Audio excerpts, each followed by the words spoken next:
जम्मू कश्मीर में पुलवामा जैसा एक आतंकी हमले की साजिश का पर्दाफाश हुआ है। ये बड़ी खबर आप समझिए। खुफिया एजेंसियों को खबर मिली है कि हरे रंग की स्कॉर्पियो कार से आतंकवादी फिर से सुरक्षा बलों को निशाना बना सकते हैं। खुफिया सूत्रों ने जानकारी दी है कि तंगधार से चौकी बल के बीच आतंकी सुरक्षा बलों पर हमला कर सकते हैं। आतंकी हमले का यह अलर्ट सोशल मीडिया पर एक खुफिया मैसेज को पकड़े जाने के बाद जारी किया गया है। ये बड़ी खबर इस वक्त की आपको हम बता दें। तंगधार के चौकी बल में खास तौर पर इसे फोकस किया जा रहा है। हरे रंग की कार से फिर से अंजाम देने की साजिश की जा रही है। जम्मू कश्मीर में एक और आतंकी हमले की साजिश बेनकाब हुई है। हरे रंग की स्कॉर्पियो से हो सकता है आतंकी हमला। जो जानकारी आई है खुफिया एजेंसियों के जरिए वो आपको हम बता रहे हैं। सुरक्षा बलों के काफिले को आईईडी ब्लास्ट से निशाना बनाने की साजिश हो रही थी। तंगधार से चौकी बल के बीच हो सकता है आतंकी हमला। ये इस वक्त की बड़ी खबर आपको हम बता रहे हैं। खुफिया एजेंसियों ने सुरक्षा बलों को अलर्ट पर रख दिया है। सोशल मीडिया के जरिए आतंकियों का खुफिया मैसेज पकड़ा गया है। हालांकि 14 फरवरी को हुए आतंकी हमले के बाद से खुफिया एजेंसियां अलर्ट पर हैं। एनआईए की टीम इस पूरे मसले की जांच कर रही है। चौकसी बढ़ा दी गई है और यही कारण है कि ये इनपुट मिला है। एक मैसेज के जरिए ये खुलासा हुआ है। दूसरी बड़ी खबर इसी बीच आपको बताएं, वो भी इसी आतंकी हमले की साजिश से जुड़ी हुई है और ये खबर है दक्षिण कश्मीर में छिपे आतंकियों से जुड़ी हुई। आपको बताएं कि दक्षिण कश्मीर में छिपे आतंकवादियों के लिए पाकिस्तान से हथियारों का जखीरा भेजा गया है। यह भी खबर आई है खुफिया एजेंसी के सूत्रों के हवाले से। और आपको बताएं इसके मुताबिक तंगधार के रास्ते 30 assault rifles, 15 9mm pistol, 100 hand grenade, 2000 round गोलियां भेजी गई हैं। हथियारों के इस बड़े जखीरे को जनवाई कैंप, माछिल सेक्टर के सामने दुधियान और दोराए चकोटी कैंप केरन के रास्ते लाया गया है। जो फिलहाल जानकारी मिल पा रही है, जो रूट इस वक्त बताया गया है वो इस तरह से है। कृष्ण मोहन मिश्रा मेरे सहयोगी और मनीष शुक्ला दोनों ही जुड़ चुके हैं। कृष्ण मोहन मिश्रा, कोई महत्वपूर्ण और जानकारी जो आप साझा कर पाए, इसमें हम ऐड ऑन कर पाए? इन जो दोनों खबरें हैं उनका अर्थ यह है कि अब अगले कुछ दिनों में आतंकवादी अपने हमले तेज करेंगे। बर्फ धीरे धीरे वैली में अब कम होती जाएगी। एक महीने के अंदर वैली के अंदर बर्फ काफ़ी कम हो जाएगी और उस दौरान मूवमेंट करने में थोड़ा सा आसानी होती है आतंकवादियों को। जो आतंकवादी छुपे हुए हैं उनके लिए भी मूवमेंट करना थोड़ा सा आसान होगा। और हम उनको ये भी पता है कि सुरक्षा बल बहुत बड़े पैमाने पर ऑपरेशन लॉन्च करेंगे। लॉन्च हो चुके हैं दरअसल।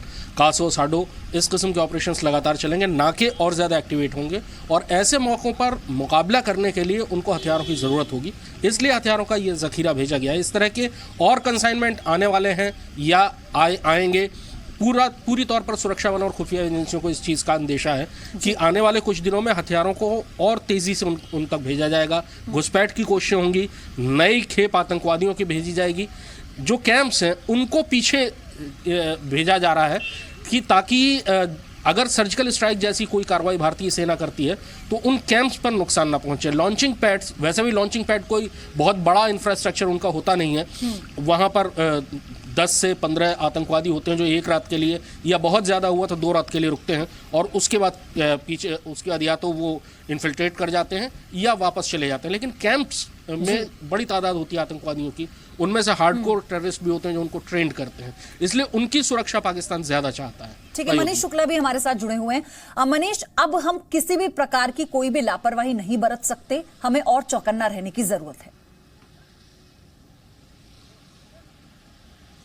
देखिए पयोधी, यहाँ जो सबसे बड़ी चिंता है सिक्योरिटी फोर्सेस के लिए, उनका ये कहना है कि अगर एक एक्सप्लोसिव की मात्रा इस्तेमाल हुई है पुलवामा में जो सीआरपीएफ का कानवाय था, तो ये भी हो सकता है कि अभी भी काफ़ी एक्सप्लोसिव बचा हो आतंकियों के पास, उसका सिर्फ एक हिस्सा इस्तेमाल किया गया होगा।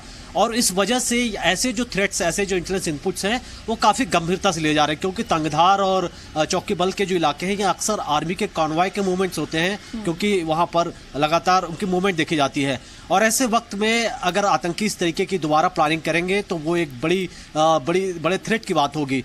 ऐसी स्थिति में जो फोर्सेज हैं वो लगातार ऑपरेशन चला रही हैं, क्योंकि आर्मी के यहाँ बड़े सीनियर अधिकारी ने कहा था कि जो जैश ए मोहम्मद का जो टॉप लीडरशिप है उसको उन्होंने खत्म कर दी है, लेकिन सीमा पार से आतंकियों की घुसपैठ की लगातार कोशिश होती रही है और हो सकता है कि यहाँ पर कुछ जो आतंकी पहले से हों, जिन्होंने हाल फिलहाल ज्वाइन किया हो जैश ए मोहम्मद, उनके जरिए ऐसे एक और हमले कराए जा सकते हैं। तो अभी सिक्योरिटी काफी यहाँ पर चुस्त है, बहुत ही ज्यादा सेंसिटिव है और चाहे बॉर्डर हो चाहे कश्मीर के अंदर हो, लगातार फोर्सेस मनीष, एक कॉम्बिंग और ऑपरेशन कर जानकारी रही है। आपसे हम चाहेंगे, क्योंकि अभी ये साफ नहीं किया गया सुरक्षा बलों की तरफ से भी, भले अभी जो रिसेंटली हमने जिन आतंकियों को मार गिराया उसके बाद की जो आतंकियों की घुसपैठ की खबर थी वो पूरी तरह से खत्म हो चुके हैं या वो वापस लौट चुके हैं, इस बात को स्पष्ट नहीं किया गया था। तो क्या हम यही समझें कि जो अभी आतंकी मौजूद है, घाटी में छिपे हुए हैं उन इलाकों में, वही सक्रिय होने की कोशिश कर रहे हैं, वही इस अगले ऑपरेशन को अंजाम देने की कोशिश कर रहे हैं?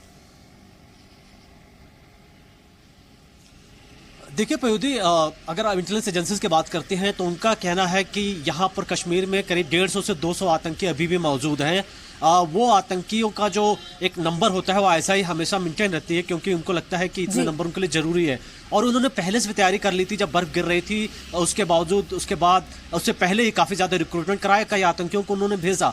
हाँ, अगर आप ऑपरेशन की बात कर रही हैं तो जो टॉप कमांडर्स उसको फिनिश किया गया, लेकिन अभी भी जो नए रिक्रूटेड टेररिस्ट हैं वो अभी भी वैली में हैं और उनका इस्तेमाल ऐसे हमलों में कभी ठीक है मनीष, शुक्रिया आपका बहुत बहुत हमारे साथ जुड़ने के लिए। कृष्ण मोहन मिश्रा, आपका भी बहुत शुक्रिया। दोनों से अपडेट हम लेते रहेंगे आगे।